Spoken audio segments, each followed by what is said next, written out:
আসসালামু আলাইকুম সম্মানিত প্রিয় ভিউয়ার্স। এখন আমি আমার বিটল পোকারে আমি খাবার দেব। এখানে দেখতে পাচ্ছেন আমি একটু মিষ্টি কুমড়া কেটে রাখছি। এই মিষ্টি কুমড়ার টুকরা আমি বিটল পোকাকে দিব। আর এখানে আছে গাজরের শুকলা, গাজরে যে রান্না করছে, রান্না করার পরে শুকলা রয়েছে, শুকলাগুলো আমি লার্ভা দেবো। লার্ভা যেগুলো লার্ভা এগুলো দেবো। আর এগুলো হচ্ছে আপনার ফুল পাতা গভীর পাতা, পাতা গভীর পাতা দিতে পারবেন। লার্ভা যেগুলো আছে লার্ভাকে।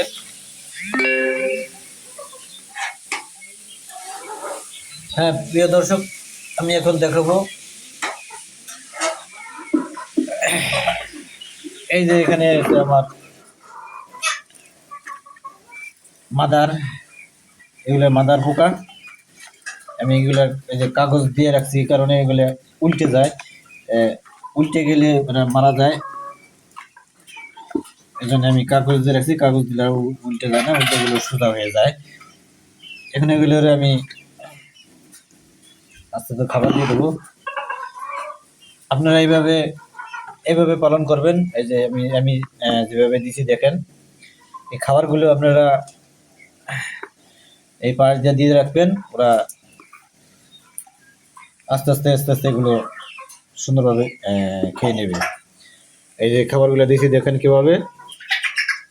আর এরপর আপনারা একটা জিনিস দেখতে পাচ্ছেন, এই যে এরকম আমার কাছে এরকম এই যে কার্টনের বাঁধে দিছি।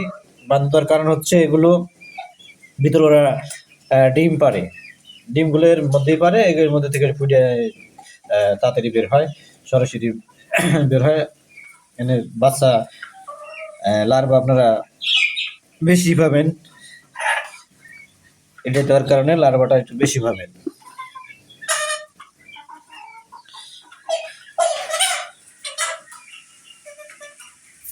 আপনারা এই শীতের মধ্যে আবার একটু সমস্যা হয়, বেশি শীতে আবার ডিমগুলো ফুটে না। এগুলো ডিমগুলো পরবর্তীতে আবার গরম আসলে ডিমগুলো ফুটে বেরোয়, ডিমগুলো নষ্ট হবে না, ভয়ের কোনো কারণ নেই। ডিমগুলো আমরা যেভাবে আছে ওই অবস্থায় লাড়াচাড়া করবেন না, লাড়াচাড়াগুলো ডিম ভেঙে দেবো। যেই অবস্থায় আছে ওই অবস্থায় আপনার আলাদা করে সরাই রেখে দিবেন। পরে গরমের দিন আসলে, গরম আসলে একা একাই ফুটে ওরা বাচ্চা বের হয়ে বসবে, কোনো সমস্যা হবে না ইনশাল্লাহ। আর এভাবে যারা পালন করতে চান তারা পালন করতে পারেন। আর যাদের বিটল পোকা প্রয়োজন তারা আমার কাছ থেকে বা অন্য কারো কাছ থেকে যেখান থেকে নেন নিতে পারবেন, সমস্যা নাই।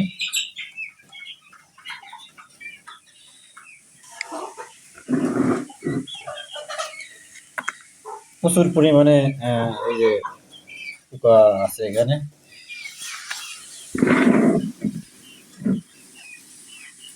যাদের পোকা প্রয়োজন হবে আমার সাথে সরাসরি যোগাযোগ করতে পারবেন।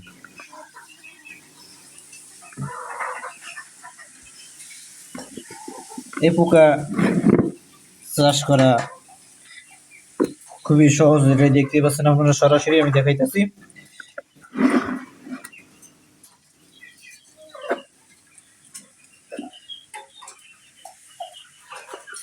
হ্যাঁ এভাবে আপনারা, আমি সরাসরি পালন পদ্ধতি দেখাইতেছি, আপনারা দেখে নেবেন। দর্শক, এখানে লার্ভারে আমি কালকে পাতাকপির পাতা দিছিলাম, ওরা পাতাগুলো একবার খেয়ে প্রায় শেষ করে ফেলেছি। এখন কিছু পাতা বা গাজরের টুকরা আমি ওদেরকে দিব, ওরা এগুলো একবারে খাই, একবার তরতাজা হয়ে যাবে, দ্রুত বড় হয়ে যাবে। দর্শক, আমার এই ভিডিওটি ভালো লাগলে অবশ্যই চ্যানেলটি সাবস্ক্রাইব করবেন এবং পাশে থাকবেন। আসসালামু আলাইকুম।